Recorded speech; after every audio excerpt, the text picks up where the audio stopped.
So thanks for joining me here.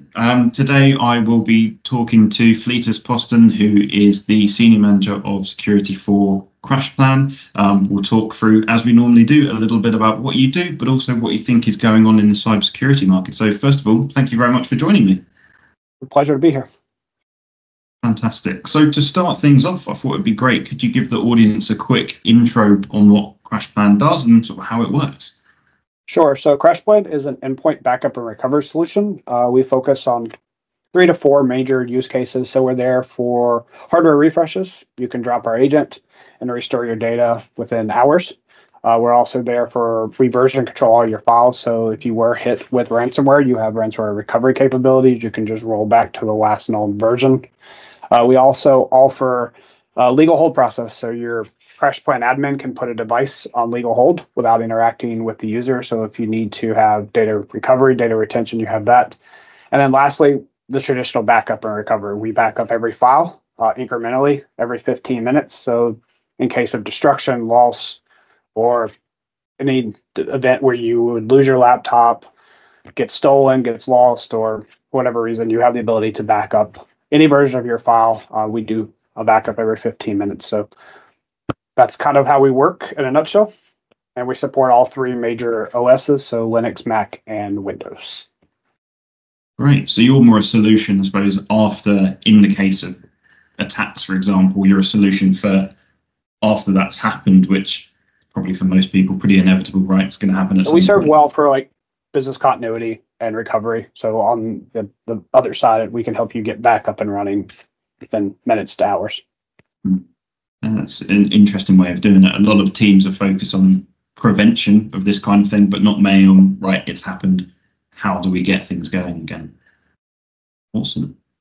Perfect. Well, another thing I wanted to ask you about, I know you do lots of other things as well. So I've noticed that you do consulting with the SANS Institute. So how have you been getting on there? Maybe how did you get into it and how have you been enjoying it?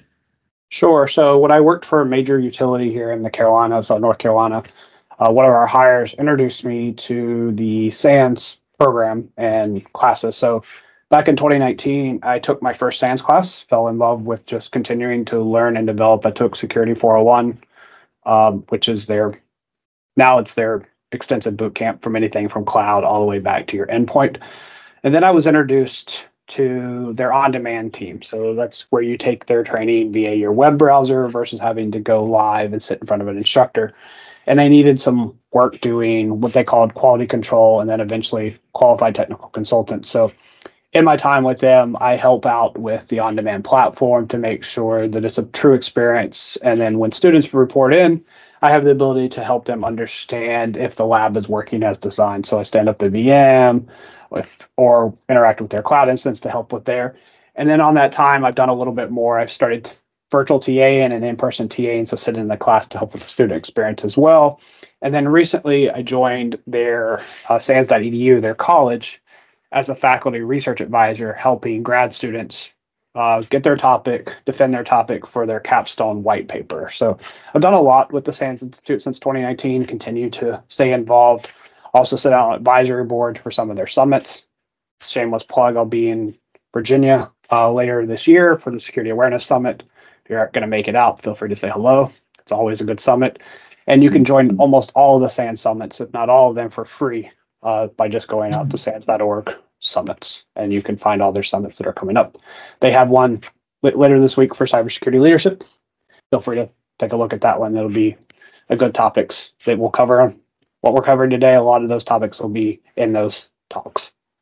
Nice. It's really interesting that you've gone from the learning side and I suppose giving back to the community from that side of your experience. Right. And then into one of our sort of regular questions. I'd be interested with your wealth of experience, what you think on this one. What do you think is the biggest problem facing the security industry at the moment? So I'm going to give the standard security answer. It depends. Depending on the vector or industry you work in, you're going to be seeing some of the same things we all talk about. We'll talk about this later on about the talent gap. But you're also going to see more or less how supply chain is going to continue to be something that you need to care about.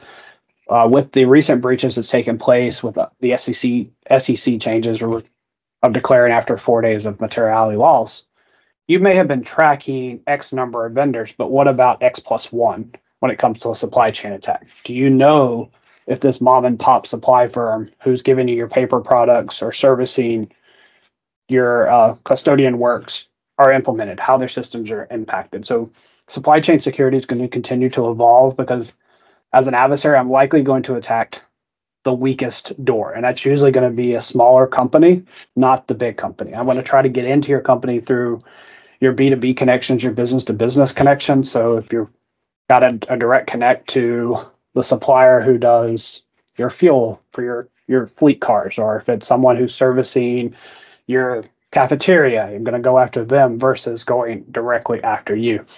The other thing too, as we've all been talking about it, the evolution of artificial intelligence, especially generative AI. We're going to continue to find that that's a strength and a weakness of cybersecurity. Just as the adversary can use these technologies, we as the defenders and the cyber defense side have the ability to also leverage this technology, which leads you into how do you train your employees? So it comes back to that human-centric mindset. I think that's the biggest avenue we need to get people to understand is, as a human, you interact with systems all day long, even if you don't realize it. Ever since the smart device hits you, you carry a computer in your pocket. You probably have a tablet on your desk, and you may or may not have IoT, so Internet of Things devices in your home. They're actively monitoring and sharing information with you. So I'm plugging in the human-centric, and IoT is another one that's going to continue to be in play as more and more buildings, when they're built, are all automated. That's from your HVAC systems, your windows. When do you turn on a light? When do you dispose of the garbage? You may have robotics in place to do this to help relieve tasks. So now you're allowing the automation to take over your day-to-day life, which gets back into that AI, machine learning, IoT. So let's go back to the human. Humans always need to be around, even if you go autonomous, because the human has the ability to see something and say something where your automation is still going to process a ones and zero. It has no emotion. It has no insight in if this is safe or not, unless it was programmed to make the decision on which one is safe. We always argue for autonomous cars. Would it hit the woman, or would it hit the sign or the car in front of them? Hopefully it would hit its brakes. So like that's the story that we keep talking about. Which one would you hit? Hopefully it would hit the brakes instead of hitting one of those two objects. Same thing goes in with the human. We have to take security as being a 360. You do it from the time you wake up to the time you go to sleep, and we just happen to have to implement the same thing in our work environment. You're taught a lot through your security awareness programs, your human risk management programs that you can apply in your daily life. So I think that's where it's going to continue to evolve, is pushing it back to the user and saying you're my greatest asset versus my weakest link. That's an interesting way of looking at it, but I totally agree that I think the big thing in a lot of organizations is it's got to come from that, right? Security is the responsibility of everyone, so you've got to get everyone involved in whatever way you can. Great. No, I love that answer. And onto the talent side of things. So what would you recommend to teams that are looking to attract and retain cyber talent at the moment, especially with all the shortages going on? So HR folks, people teams may not agree, but we got to stop trying to go the traditional routes. Going to four-year schools, getting bachelor's, master's degrees are not as prevalent when I say for a true cybersecurity role, because most of your schools are not teaching true cybersecurity. They're teaching an IT with a little bit of theory, with a little bit of hands-on. There are some universities out there who've gotten more practical. You do more hands-on, you're more exposed. But we need to be willing to cross-train and to use talent management processes inside of your organization. So find out who in your org has the aptitude or the interest and start letting them job shadow. Give them money to go take a boot camp, go to a class such as we've already mentioned, SANS or an ISC squared or something where they can get a better understanding of what the field is, and then they can bring it back. You can also cross-train. You can have people come in and they do security champions where you get them the ability to actually be involved as part, like it's a piece of their role. So the best thing there is finding people who want to do these things. So for an example, I've done a lot of mentorship in my career, and I enjoy being mentored and being a mentee, because I think everyone, no matter if you've been on the job 1 day or 20 years, has something to say because of your life experiences, where you were born, where you live, etc. So everyone should be a mentor. Everyone should be a mentee because it gives you the opportunity to give back. So I've helped English teachers get out of the education world and move into the IT security as policy writers or as GRC analysts or as security awareness managers. I have a good friend of mine who used to own a pool cleaning company who decided he was done cleaning pools, went and got his junior pen testing certification, is now a penetration tester. I also worked closely with someone who was a car mechanic who was very much attention to detail. He now runs a security orchestration and automation engineer role. So he moved out of the mechanic world into this. So finding talent can be anywhere. It's really the aptitude and skills that they bring is what you want. We can teach security. I can teach security. It's, do you have the aptitude, the willingness to learn, to drive, and to be curious? Curiosity is what drives our talent. In this field, this is ever evolving. We've already talked about the risk. Generative AI wasn't around. AI has been around since the 50s, but generative AI was the last couple of years. Same with machine learning. Same with other stuff. It's being curious and staying abreast. So finding someone who's willing to wake up in the morning, to dig through the news, find out what's happening, and then go ask questions. And that can be any employee in your company. Hey, I read this today. What are we doing about it? Hey, I saw this posting. Are we patching? Apple, for example, and Google this week have both posted 0 days in patches and releases several times this month, and we're only on the 14th of May. So just being able to stay abreast, but also being able to prioritize. Realize you're not always going to get that senior talent. You may need a senior, but you may have to be, this is good enough. And when I say this is good enough, you're willing to have that associate or someone who's green come in to help move. Yes, I understand that's hard in government organizations where they're required to have certain certifications, skill sets, background, clearances, etc. But not every organization has to have the unicorn. And we need to stop looking for unicorns. As a hiring manager, I struggle sometimes because I want what I want. But at the same time, I know that I have a strong organization who will support me and a strong team who's willing to help do that SWOT analysis. What is your strength? What is your weakness? What is your opportunity? What is your threat? And we do that at a personnel level. So I think that's how we can address that is we find individuals who are willing to transition. And we've already been doing this for the last several years as I have 2 interns, one's 7, one's 9. They're pushing this back into your school systems. They're now teaching your students how to do this because depending on your school system, you're given a Chromebook or an iPad and you live with that through your progression of school. So you've gotten used to doing work on a Chromebook or an Apple device, such as an iPad or a MacBook Pro, depending on your school system, but you're learning. So they're teaching you how to properly use these systems. And then as a parent, we have the ability to push and instill back in them, going back to that security starts at home.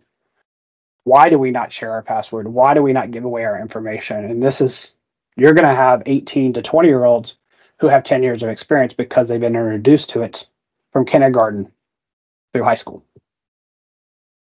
So we need to get back into those places. So have your community colleges, have your companies sponsor those programs and then pour into those middle school and high school STEM students who are interested in getting into tech. That's such an interesting point there, that looking for those transferable skills, that willingness, because so much of it comes down to that. You look at training, as you say, those unicorn engineers or people to get to those levels, they've got to start somewhere, right? They've got to start by having that interest, that passion, and especially in the school system. Fantastic. Well, look, I think that wraps things up really nicely. So thanks so much for your time on this, Fletus. I think we've covered some really interesting points and definitely some food for thought for those that may be listening in. In terms of actions from this, as Fletus said, if you want to have a little look at any of those SANS courses, please do. It's definitely something I might have a little look at myself too. As you know, I always like to be hands-on when I'm doing my recruiting, so get a little bit deeper into the knowledge there and see if I can try my hand at any of it and go from there. Sounds good. for those who want, you can follow me on LinkedIn or X. I post a lot of food for thoughts. It was a nice little play there, where you guys can go out and see what I'm thinking about, what I'm asking people to think about.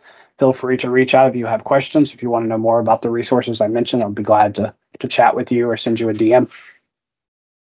Yeah, definitely recommend that. I love your look food for things I see popping up. Fantastic. Well, thanks so much for your time, Fletus, and I'm sure we'll speak again soon. Cheers. Take care. Have a good day. Thanks.